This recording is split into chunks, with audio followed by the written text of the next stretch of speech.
হঠাৎ করে বাসায় মেহমান এসেছে, তো ভাবলাম জামাইকে দিয়ে আজকে সব রান্না বান্না করাবো। তো কি হলো শেষে সেটাই আজকে আপনাদের সঙ্গে শেয়ার করব। সো হ্যালো এভরিওয়ান, আসসালামু আলাইকুম, welcome to my another blog. আপনারা সবাই কেমন আছেন? আমি আলহামদুলিল্লাহ অনেক বেশি ভালো আছি। গতকাল রাতে হঠাৎ করে বাসায় আমাদের মেহমান এসেছে। গতকাল রাত 11টার দিকে কিন্তু মেহমান আমাদের বাসায় এসেছে। তো তাদের জন্য আমি গতকাল রাতে মুরগির মাংস দিয়ে পটল রান্না করেছি। আমাদের উত্তরবঙ্গের মানুষেরা কিন্তু পটল, আলু এগুলো মুরগির মাংস আর গরুর মাংস দিয়ে খেতে অনেক বেশি পছন্দ করে। তো রাতের বেলা আমি আর কি বুঝিনি, অনেকগুলো ভাত রান্না করেছিলাম, সেখান থেকে অনেকগুলো ভাত বেঁচে গেছিল। সেগুলোর মধ্যে আবার আমি পানি দিয়ে রেখেছি। তো সকালবেলা আপনাদের ভাইয়াকে বললাম যে মেহমানের জন্য কি নাস্তা রেডি করব। তো আঙ্কেলরা আবার হচ্ছে অন্য নাস্তা পানি খেতে ভালোবাসে না, তারা একটু ভাতটাই পছন্দ করে। যখন আঙ্কেলরা শুনেছে যে অনেকগুলো পান্তা ভাত আছে, তো তারা বললো যে আমরা পান্তা ভাতই সকালবেলা খাবো, এটা থেকে আর বেস্ট খাবার হয়ই না। আপনাদের ভাইয়া ডিউটি থেকে আসার সময় বলেছিলাম যে কলা আনিও, তো আপনাদের ভাইয়া বলে কলা দিয়ে পান্তা খেতে তো অনেক বেশি মজা লাগে। তো আমি আবার জানতাম না যে মেহমান কলা দিয়ে পান্তা খেতে একদমই পছন্দ করে না, সেজন্য আমি অন্য কোনো ভর্তা টর্তা বা ভাজি টাজি কিচ্ছু করিনি। তো আঙ্কেল বলে সমস্যা নেই, আমার কাছে হচ্ছে শুকনা মরিচ ভেজে আর পেঁয়াজ দিয়ে এরকম করে পান্তা ভাত খেতে অনেক বেশি মজা লাগে। তো আঙ্কেল আন্টি কিন্তু ওগুলো দিয়েই খেয়েছে, আর আপনাদের ভাইয়া কলা দিয়ে পান্তা খেয়েছে। তো দুপুরে ভাবলাম আজকে একটু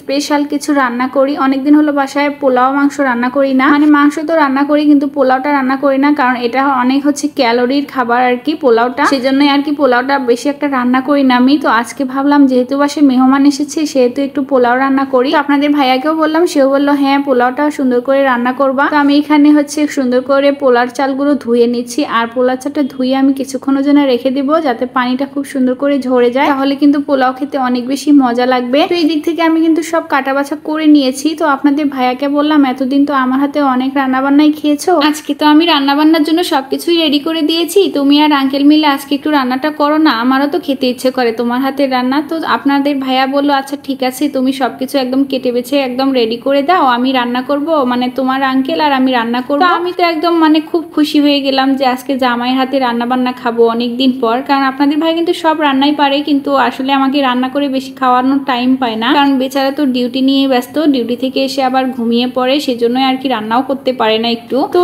তার আশায় থাকতে থাকতে অনেকক্ষণ পর্যন্ত ওয়েট করলাম, কিন্তু সে কিছুতেই তো রান্নাঘরে আসে না। বলে আমি যতক্ষণ রান্না করব ততক্ষণে তুমি 2বার করে রান্না করে শেষ করতে পারবা। তো আমারও এক পর্যায়ে অনেক বিরক্ত লাগলো, ভাবলাম যে না এর আশায় থাকলে মেহমানদের আর আপ্যায়ন করা হবে না, দুপুরের খাবারও আর আমাদের হবে না। তো তার জন্য আমি রান্নাঘরে চলে গেলাম আর রান্না বান্নাও বসিয়ে নিলাম। তো ওখানে অলরেডি কিন্তু আমি গরুর মাংসটা চুলায় বসিয়ে দিয়েছি। তারপর দেখলাম এই যে ছোট মিনি বোতলটার মধ্যে আমার তেল শেষ হয়ে গেছে, তারপর বড় বোতল থেকে ঢেলে নিলাম। আর বড় বোতলের মধ্যে তেল থাকলে তরকারিতে ঢালতে ধরলে কিন্তু অনেক বেশি পড়ে যায়, সেজন্য আমি ছোট মিনি বোতলেই কিন্তু ঢেলে নেই। আর ওইটা একটা হেক্সিসলের বোতল ছিল, সেটা আমি সুন্দর করে ক্লিন করে তারপর কিন্তু ভরেছি। ওইটা দিয়ে হচ্ছে তেল ঢাললে অনেক বেশি মানে পরিমাণ মতো আর কি ঢালা যায়। তো এই দিক থেকে চালগুলো কিন্তু অনেক ঝরঝরে হয়েছে, আর এরকম করে আর কি পোলাও রান্না করলে পোলাওটা অনেক বেশি ঝরঝরে হয়ে যায়। আর আপনাদের ভাইয়া কিন্তু ঝরঝরে পোলাওটাও বেশি পছন্দ করে, বেশি একটা নরম নরম পোলাও খেতে ও একদমই পছন্দ করে না। গরুর মাংসটা তো হয়ে গেছে, তো তার মধ্যে আবার মেহমানরা গোসল টোসল করে নিল,